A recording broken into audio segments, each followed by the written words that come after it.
following program is from NET, the National Educational Television Network. Debate. James Baldwin versus William Buckley. Subject. Has the American dream been achieved at the expense of the American Negro? This debate was held recently at the Cambridge Union, Cambridge University, England, and was recorded for use by NET.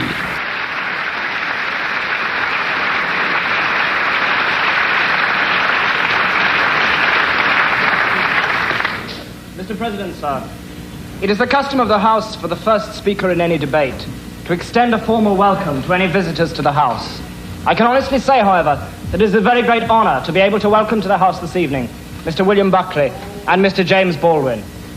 Mr. William Buckley has the reputation of possibly being the most articulate conservative in the United States of America. He was a graduate of Yale, and he first gained a reputation for himself by publishing a book entitled God and Man and Yale. Since then, he has devoted himself to the secular, and this has included Norman Mailer, Kenneth Tynan, Mary McCarthy, and Fidel Castro, none of whom have come out of their confrontations unscathed. At present, his principal occupation is editing a right-wing newspaper in the United States entitled The National Review.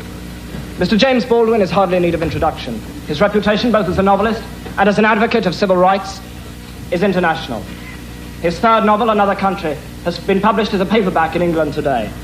Mr. Baldwin and Mr. Buckley are both very welcome to the House this evening.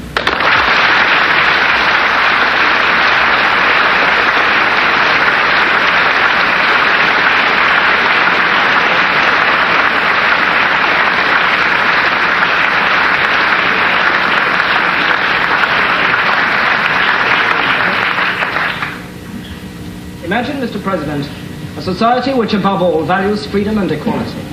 A society in which artificial barriers to fulfillment and achievement are unheard of. A society in which a man may begin his life as a rail splitter and end it as president. A society in which all men are free in every sense of the word.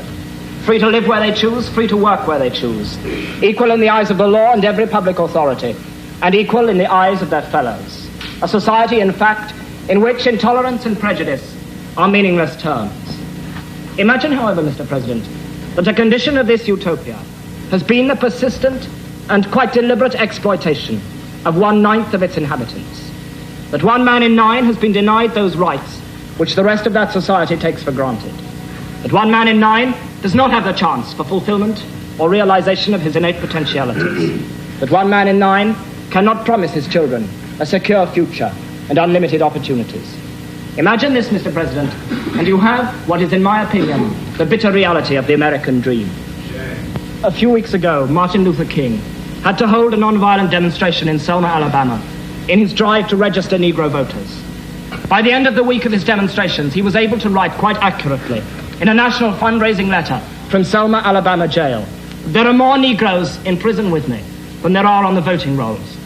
When King wrote that letter, 335 out of 32,700 Negroes in Dallas had the vote, 1% of the Dallas population. After a mass march to the courthouse, 237 Negroes, King among them, were arrested. The following day, 470 children who had deserted their classrooms to protest against King's arrest were charged with juvenile delinquency.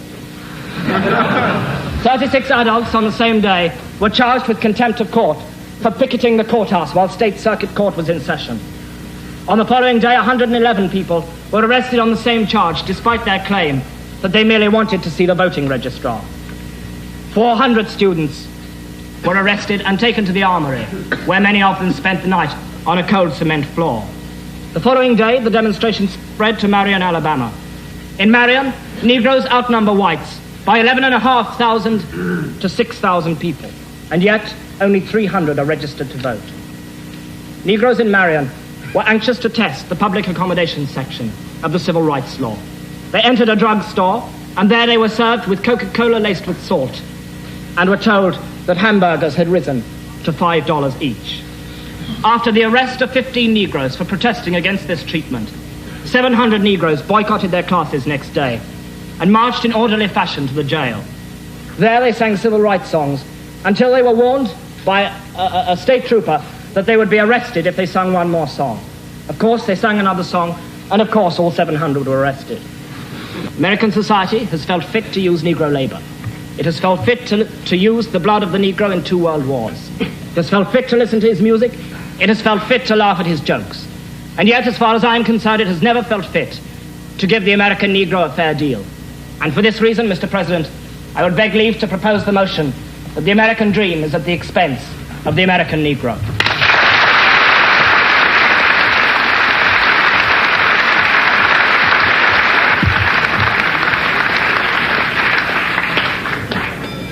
I now call Mr. Jeremy Burford of Emmanuel College to oppose the motion.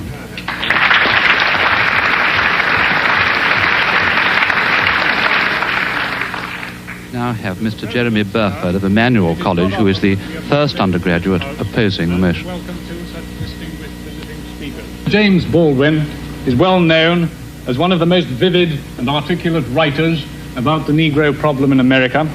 Mr. Baldwin had a difficult childhood, and he has personally himself suffered discrimination and ill treatment in the South of America. And I would like to say at this time that it is not the purpose of this side of the House to condone that in any way at all. It is not our purpose to oppose civil rights. It is our purpose to oppose this motion. And thank you, sir. Come and collect your fee afterwards.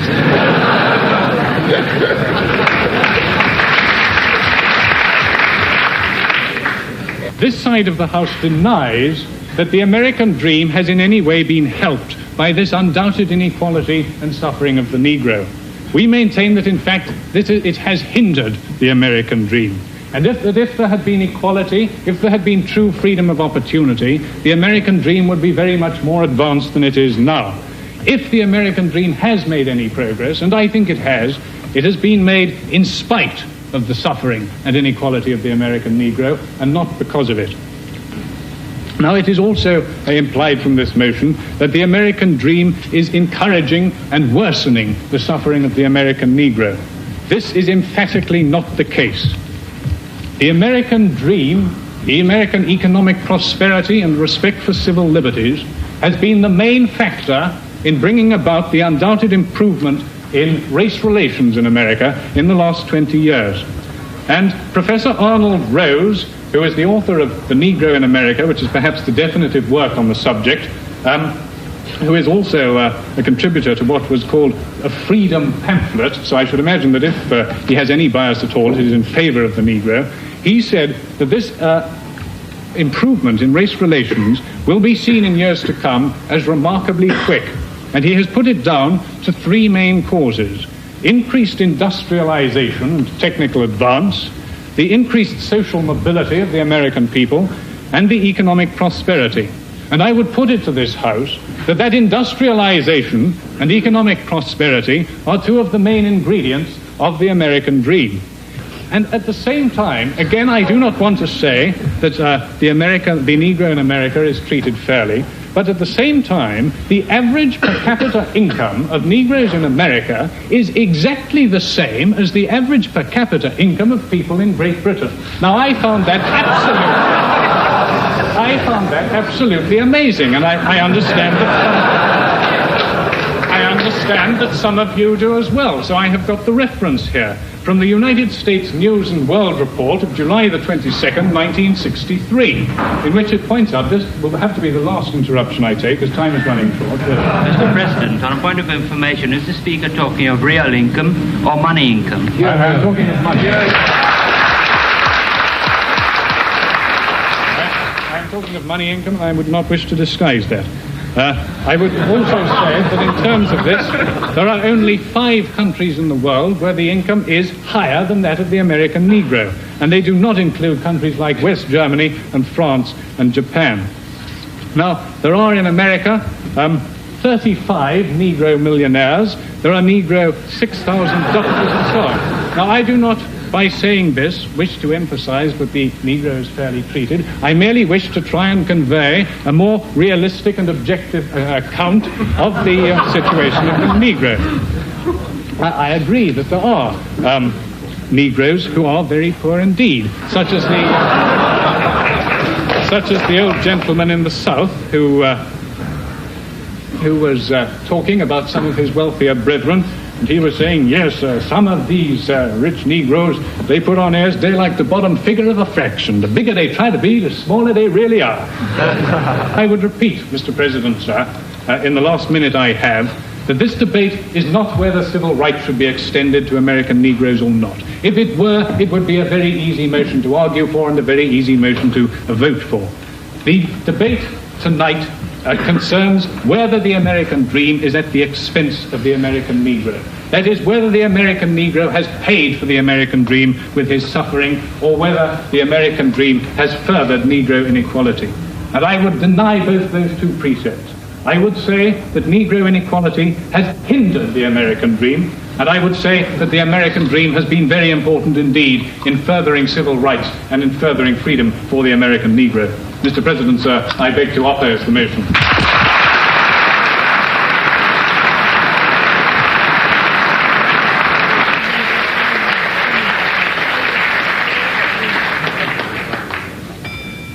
It is now with very great pleasure and a very great sense of honour that I call for Mr. James Baldwin to speak third to this motion.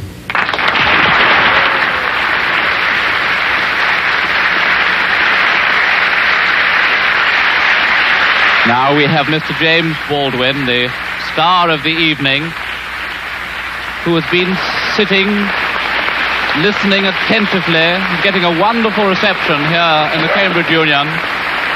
Tremendous enthusiasm from all sides of the House for Mr. Baldwin, who has been listening to the arguments. Now will bring the voice of actual experience to the debate. Good evening. I find myself, not for the first time, in the position of a kind of Jeremiah. For example, I don't disagree with Mr. Burford that the inequality suffered by the American Negro population of the United States has hindered the American dream. Indeed it has. I quarrel with some other things he has to say. The other deeper element of a certain awkwardness I feel has to do with it has to do with one's point of view. I have to put it that way. One's sense, one's system of reality. It would seem to me that the proposition before the House, when I put it that way, is the American dream at the expense of the American Negro, or the American dream is at the expense of the American Negro, is a question hideously loaded, and that one's response to that question, or one's reaction to that question, has to depend on an effect on where you find yourself in the world, what your sense of reality is, what your system of reality is. That is, it depends on assumptions which we hold so deeply as to be scarcely aware of them.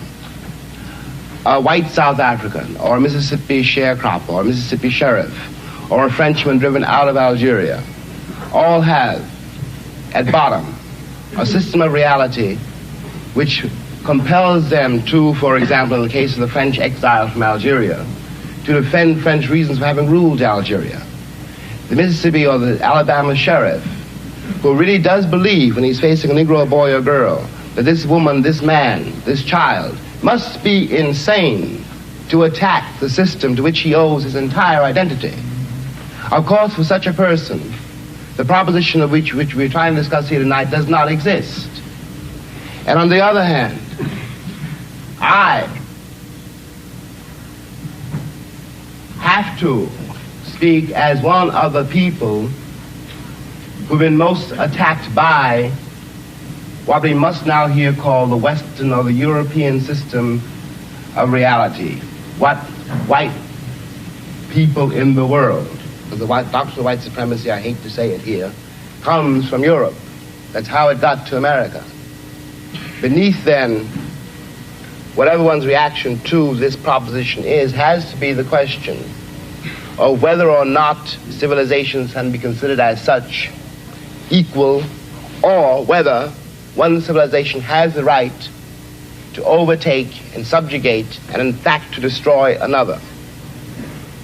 Now what happens when that happens?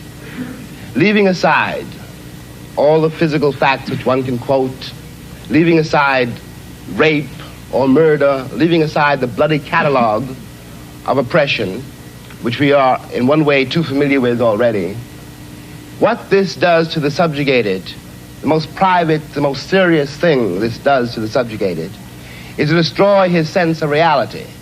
It destroys, for example, his father's authority over him. His father can no longer tell him anything because the past has disappeared, and his father has no power in the world. This means, in the case of an American Negro, born in that glittering republic, and in the moment you are born, since you don't know any better, every stick and stone and every face is white, and since you have not yet seen a mirror, you suppose that you are too.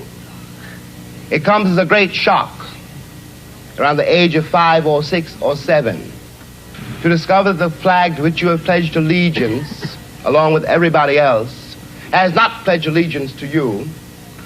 It comes as a great shock to discover that Gary Cooper killing off the Indians when you were rooting for Gary Cooper, that the Indians were you.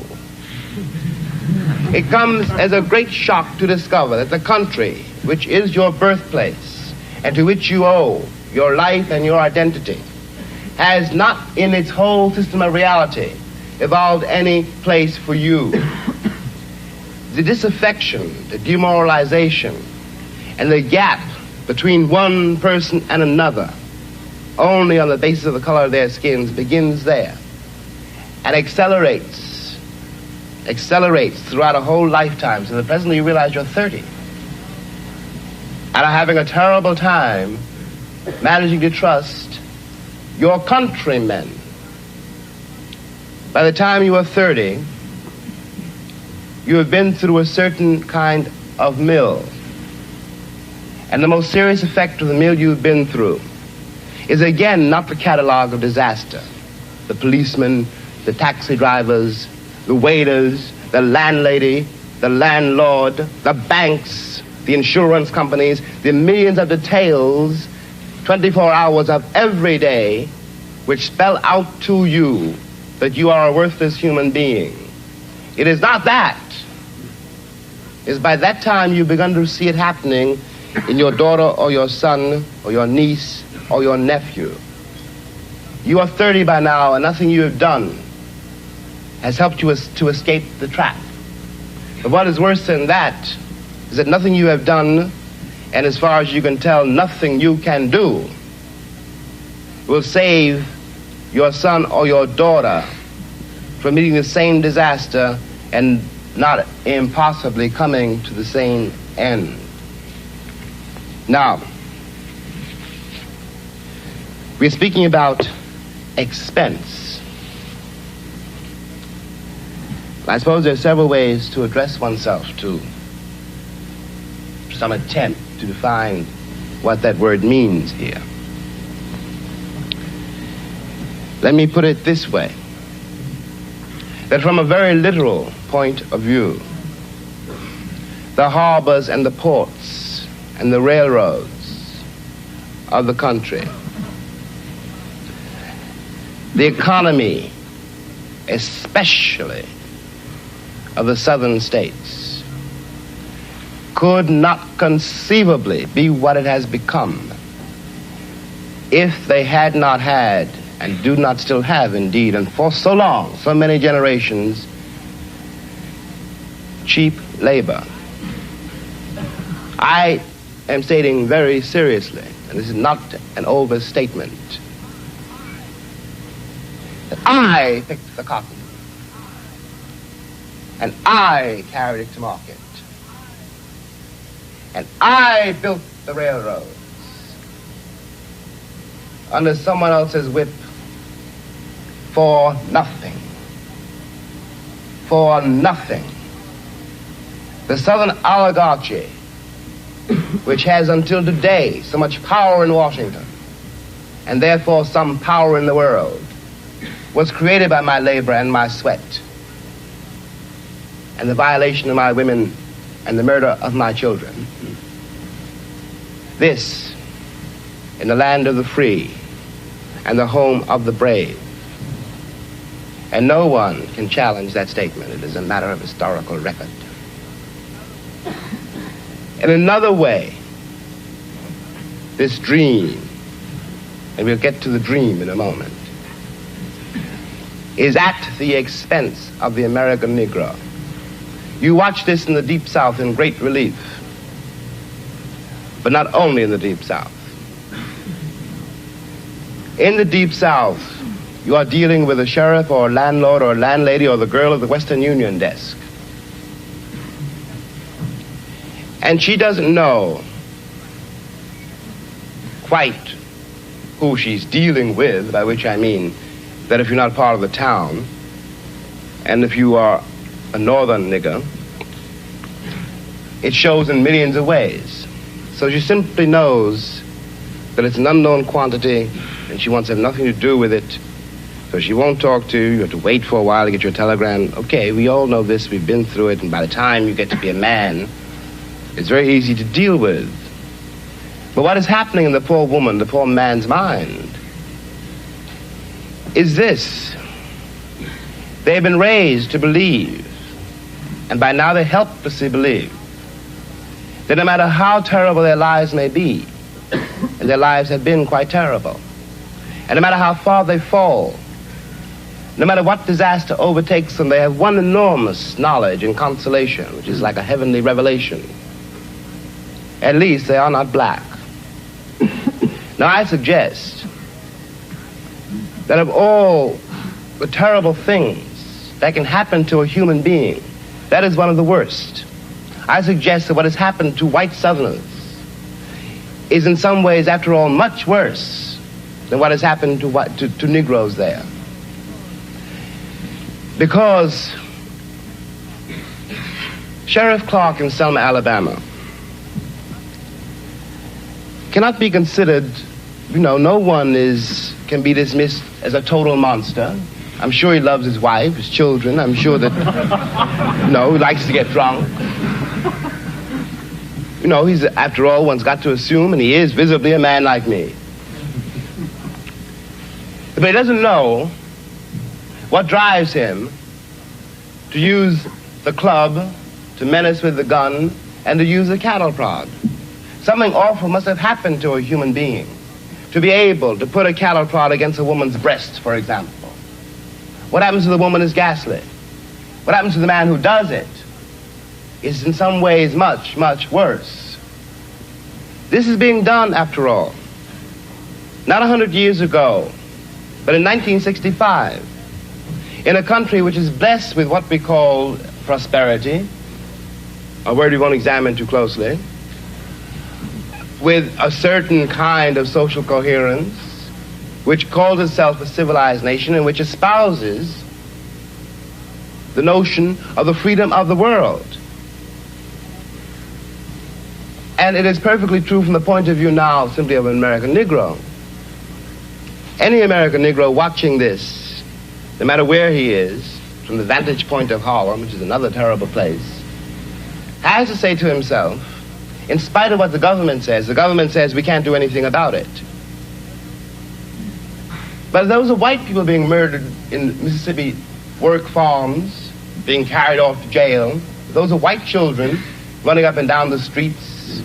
The government would find some way of doing something about it. We have a civil rights bill now. We had an amendment, the 15th Amendment, nearly 100 years ago. I hate to sound again like an Old Testament prophet, but if the amendment was not honored then, I don't have any reason for believing the civil rights bill will be honored now. And after all, one's been there since before, a lot of other people got there. If one has got to prove one's title to the land, isn't 400 years enough? 400 years, at least 3 wars. The American soil is full of the corpses of my ancestors. Why is my freedom or my citizenship or my right to live there, how is it conceivably a question now? And I suggest further that in the same way, the moral life of Alabama sheriffs and poor Alabama ladies, white ladies, their moral lives have been destroyed by the plague called color, that the American sense of reality has been corrupted by it. At the risk of sounding excessive, what I always felt when I finally left the country, found myself abroad in other places, and watched Americans abroad. And these are my countrymen, and I do care about them. And even if I didn't, there is something between us. We have the same shorthand. I know, when I look at a girl or a boy from Tennessee, where they came from in Tennessee, and what that means. No Englishman knows that, no Frenchman, no one in the world knows that except another black man who comes from the same place. One watches these lonely people denying the only kin they have. We talk about integration in America as though it was some great new conundrum. The problem in America is that we've been integrated for a very long time. Put me next to any African, and you will see what I mean. And my grandmother was not a rapist. What we are not facing is the results of what we've done. What one begs the American people to do for all our sakes is simply to accept our history. I was there not only as a slave, but also as a concubine. One knows the power, after all, which can be used against another person if you've got absolute power over that person. It seemed to me when I watched Americans in Europe that what they didn't know about Europeans was what they didn't know about me. They weren't trying, for example, to be nasty to the French girl or rude to the French waiter. They didn't know they hurt their feelings. They didn't have any sense that this particular woman, this particular man, though they spoke another language and had different manners and ways, was a human being. And they walked over them with the same kind of bland ignorance, condescension, charming and cheerful, with which they'd always patted me on the head and called me shine, and were upset when I was upset. What is relevant about this is that whereas 40 years ago when I was born, the question of having to deal with what is unspoken by the subjugated, what is never said to the master, of having to deal with this reality was a very remote possibility. It was in no one's mind. When I was growing up, I was taught in American history books that Africa had no history, and neither did I. That I was a savage, about whom the less said the better, who had been saved by Europe and brought to America. And of course, I believed it. I didn't have much choice. Those are the only books there were. Everyone else seemed to agree. If you walk out of Harlem, ride out of Harlem, downtown, the world agrees. What you see is much bigger, cleaner, whiter, richer, safer than where you are. They collect the garbage. People obviously can pay their life insurance. The children look happy, safe. You're not. And you go back home.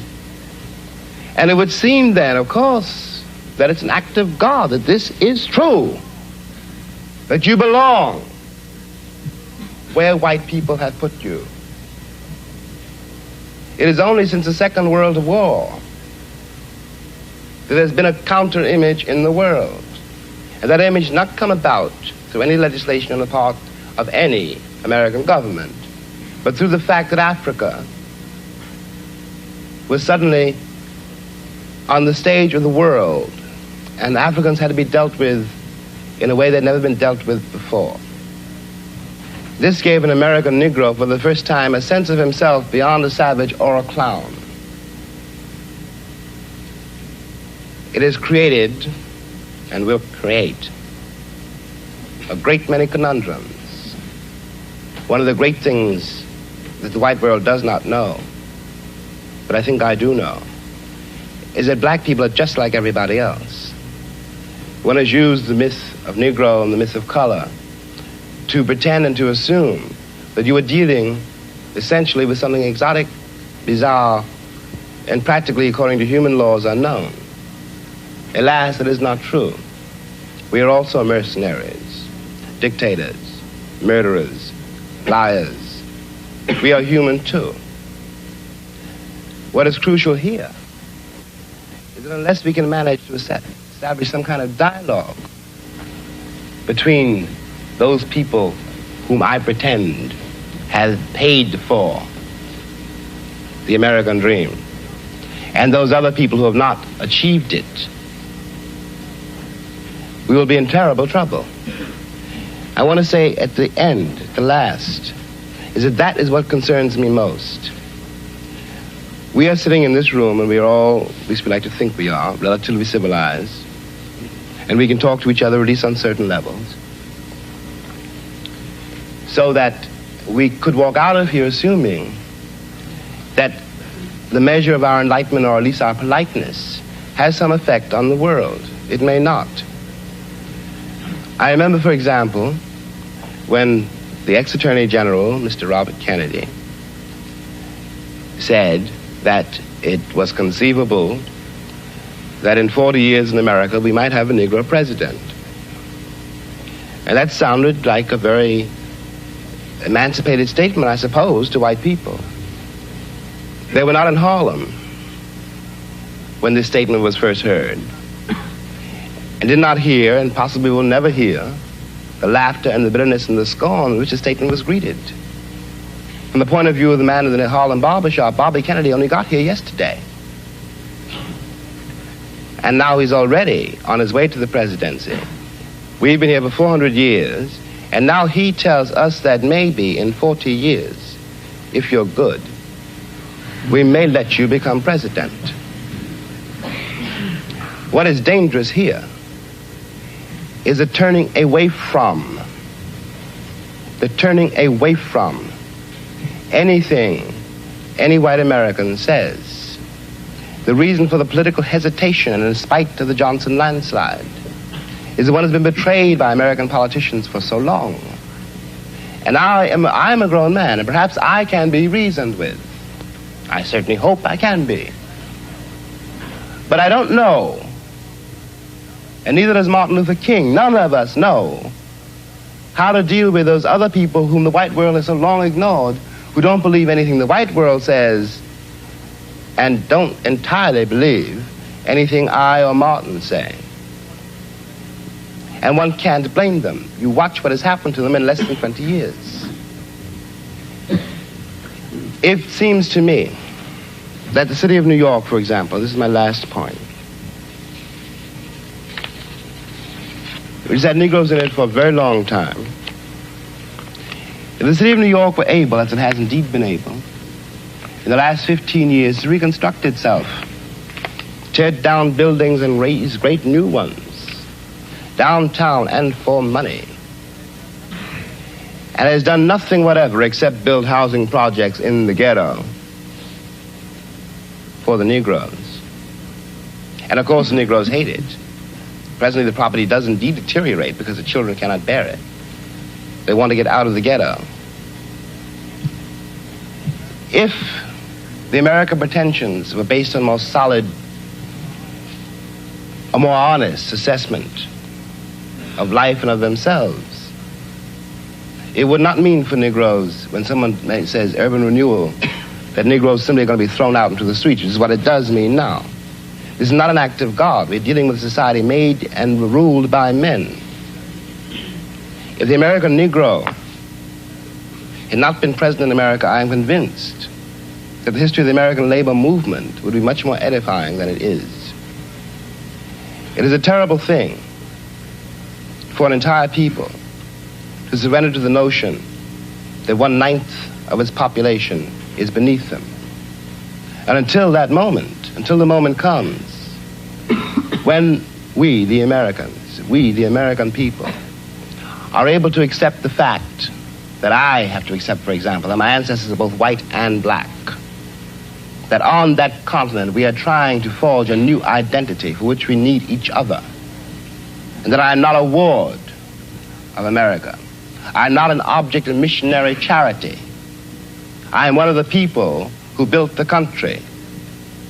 Until this moment, there is scarcely any hope for the American dream, because the people who are denied participation in it, by their very presence, will wreck it. And if that happens, it's a very grave moment for the West. Thank you.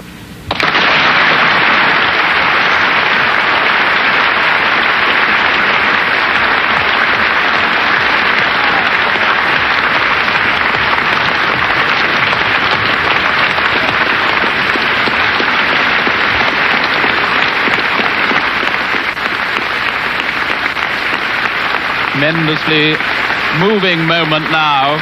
The whole of the Union standing and applauding this magnificent speech of James Baldwin. Never seen this happen before in the Union in all the years that I have known it. Baldwin smiling, obviously delighted by his reception, tremendously moved by it.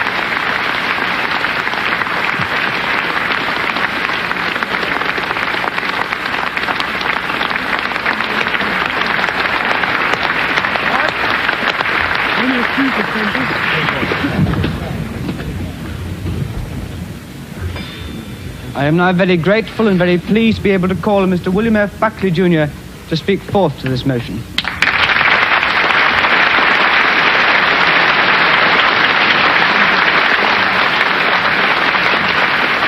Now we have Mr. William Buckley, who will need all his skill to establish ascendancy over his audience, which has clearly been so deeply moved. Thank you, Mr. by the President. eloquence and personal experience of the preceding speaker.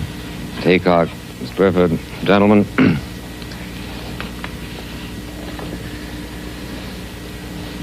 It seems to me that of all the indictments Mr. Baldwin has made of America,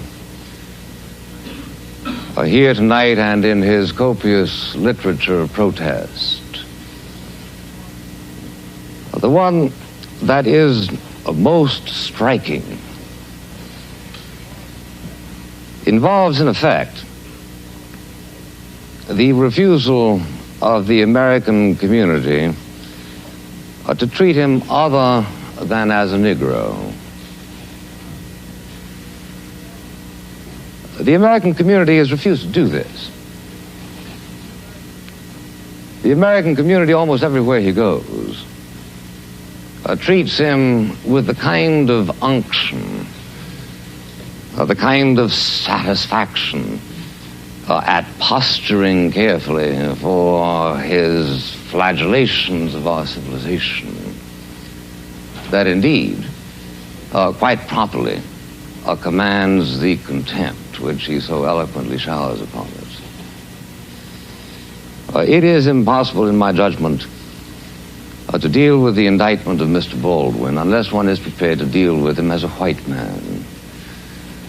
Unless one is prepared to say to him, the fact that your skin is black is utterly irrelevant to the arguments that you raise.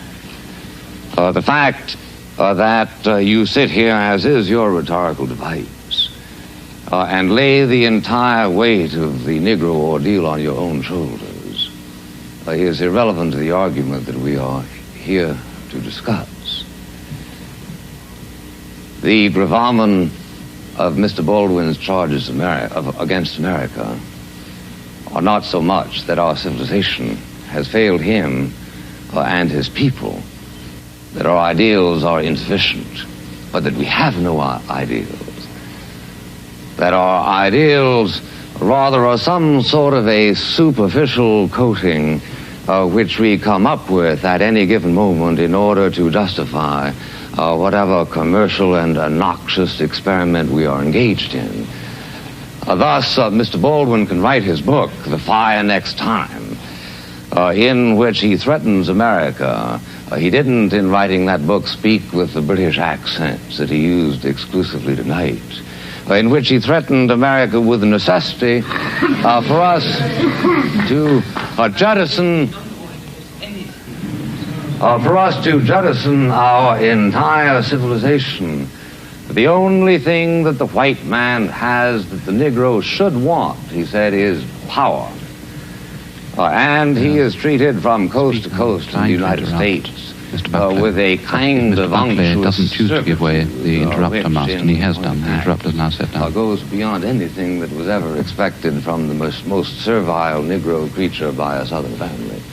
I propose to pay him the honor this night of saying to him, Mr. Baldwin, I am going to speak to you without any reference whatever to those surrounding protections which you are used to in virtue of the fact that you are a Negro. And here we need to ask the question, what in fact shall we do about it, Mr. President? What shall we in America try to do, for instance, to eliminate those psychic humiliations which I join Mr. Baldwin in believing are the very worst aspects of this discrimination? You found it a source of considerable mirth to laugh away the statistics of my colleague, Mr. Burford. I don't think they are insignificant. They are certainly not insignificant in a world which attaches a considerable importance to material progress. It is, in fact, the case that 7/10 of the white income of the United States is equal to the income that is made by the average Negro. I don't think this is an irrelevant statistic, ladies and gentlemen. It takes a capitalization of $15,000, $16,000, $17,000 per job in the United States. This is a capitalization that was not created exclusively as a result of Negro travail. My great-grandparents worked too. Presumably yours worked also. I don't know of anything that has ever been created without the expense of something. All of you who hope for a diploma here are going to do that at the expense of a considerable amount of effort. And I would thank you, please not to belie the fact that a considerable amount of effort went into the production of a system which grants a greater degree of material well-being to the American Negro than that is enjoyed by 95% of the other peoples of the human race. But even so, to the extent that your withering laughter suggested here that you found this a contemptible observation, I agree. I don't think it matters that there are 35 millionaires among the Negro community. If there were 20 million millionaires among the Negro community of the United States, I would still agree with you that we have a dastardly situation. But I'm asking you not to make politics as the crow flies, to use the fleeted phrase of Professor Oakeshott, but rather to consider what in fact is it that we Americans ought to do. What are your instructions that I'm to take back to the United States, my friend? I want to know what it is that we should do, and especially I want to know whether it is time, in fact, to abandon the American dream as it has been defined by Mr. Haycock, Mr. Burford. What, in fact, is it that we ought to do, for instance, to avoid two humiliations mentioned by Mr. Baldwin as being a part of his own experience during his lifetime. At the age of 12, you will find on reading his book, he trespassed outside the ghetto of Harlem and was taken by the scruff of the neck by a policeman on 42nd Street and Madison Avenue and said, "Here, you nigger, go back to where you belong." 15, 20 years later, he goes in and asks for a Scotch whiskey at the airport at Chicago and is told by the white barman that he is obviously underage and under the circumstances cannot be served. I know from your faces that you share with me the feeling of compassion and the feeling of outrage that this kind of thing should have happened. What, in fact, are we going to do to this policeman? And what, in fact, are we going to do to this barman? How are we going to avoid the kind of humiliations that are perpetually visited on members of a minority race? Obviously, the first element is concern. We've got to care that it happens. We have got to do what we can to change the warp and woof of moral thought in society in such fashion as to try to make it happen less and less. Let me urge this point to you, which I can do with authority, my friends, the only thing that I can tonight. And that is to tell you that in the United States, there is a concern for the Negro problem Now, if you get up to me and say...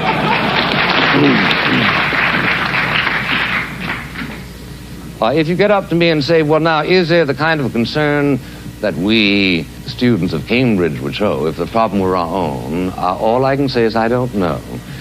It may very well be that there has been some sort of a sunburst of moral enlightenment that has hit this community, so as to make it predictable that if you were the governors of the United States, the situation would change overnight. I'm prepared to grant this as a form of courtesy, Mr. President.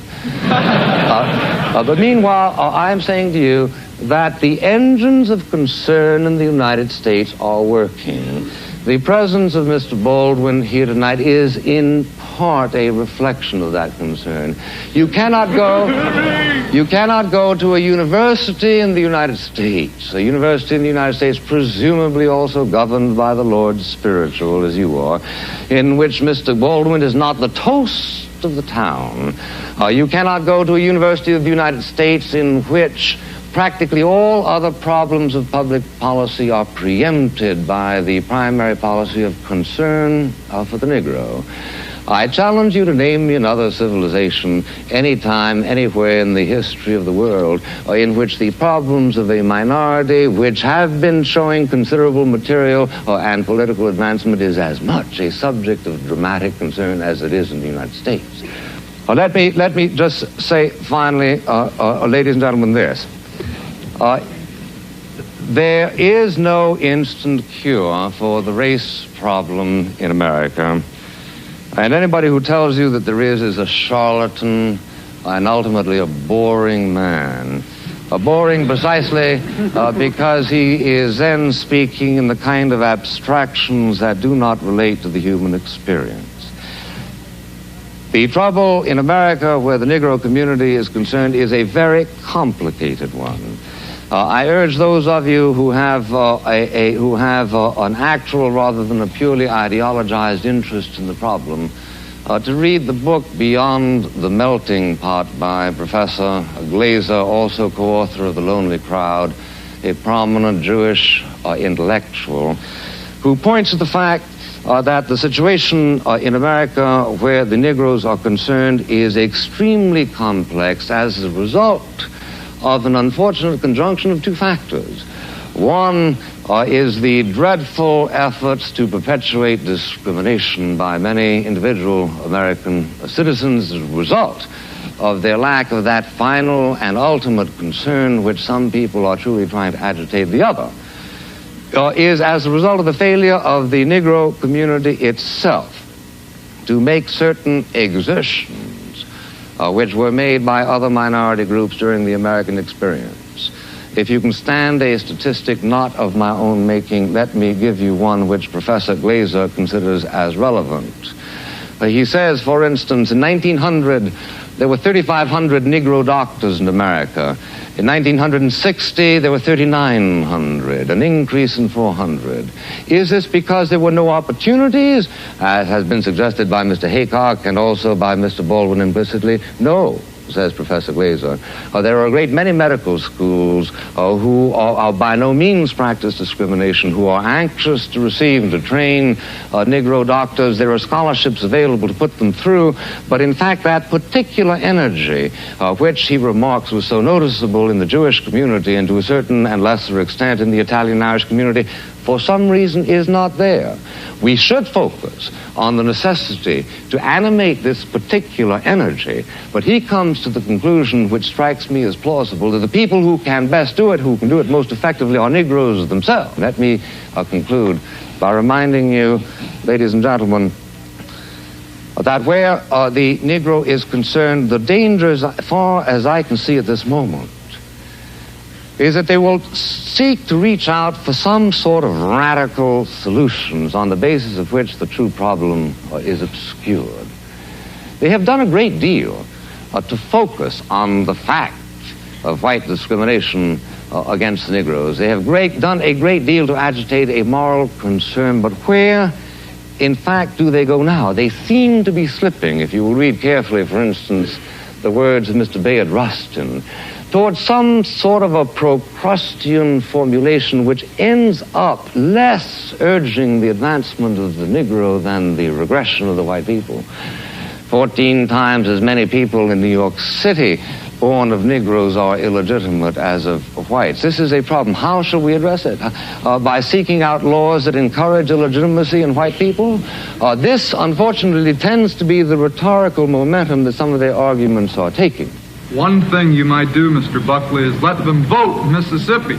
I agree. I agree.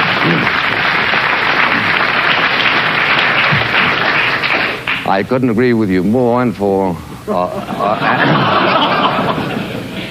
except lest I appear too ingratiating, which is hardly my objective here tonight. I think actually what is wrong in Mississippi, sir, is not that not enough Negroes are voting, but that too many white people are voting.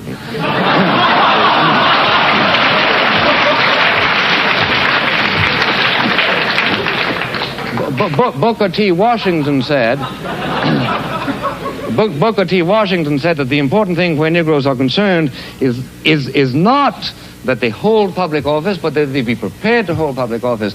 Not that they vote, but that they be prepared to vote. What are we going to do with the Negroes, having taught the Negroes in Mississippi to despise Barnett, Ross Barnett? Shall we then teach them to emulate their cousins in Harlem and adore Adam Clayton Powell, Jr.? It is much more complicated, sir, than simply the question of giving them the vote.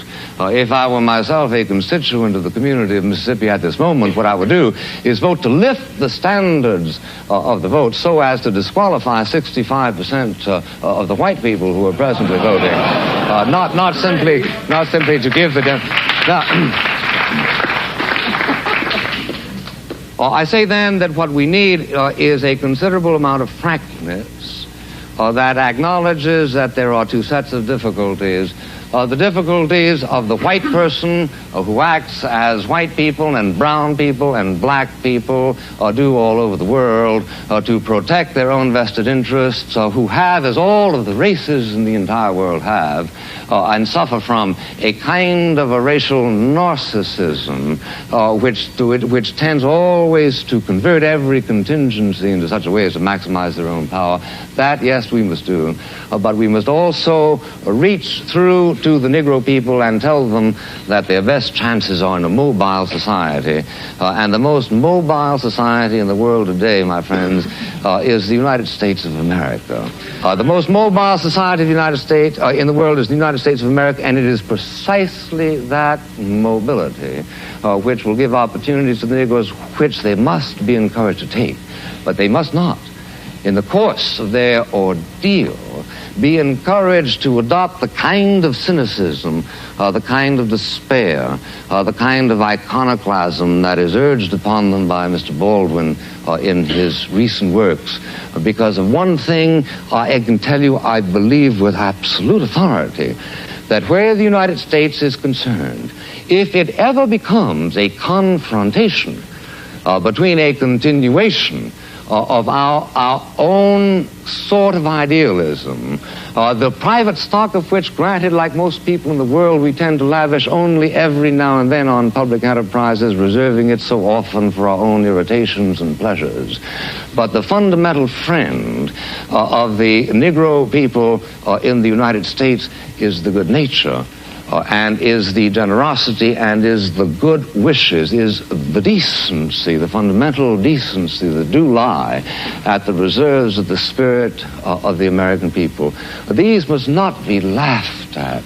And under no circumstances must they be laughed at, and under no circumstances must America be addressed and told that the only alternative to the status quo is to overthrow that civilization which we consider to be the faith of our fathers, the faith indeed of your fathers. This is what must animate whatever meliorism must come, because if it does finally come to a confrontation, a radical confrontation between giving up what we understand to be the best features of the American way of life, which at that level is indistinguishable, so far as I can see, from the European way of life.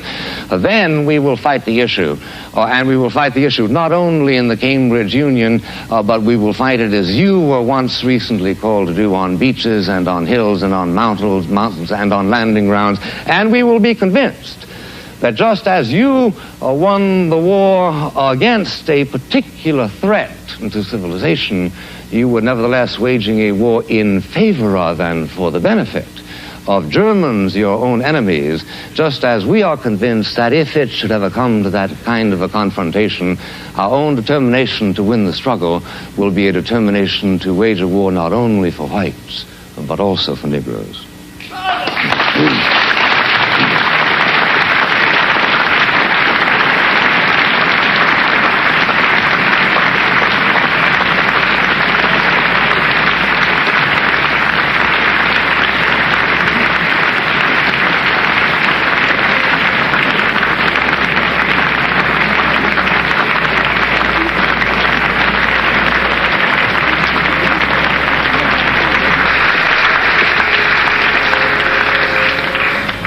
Tellers take their places, please.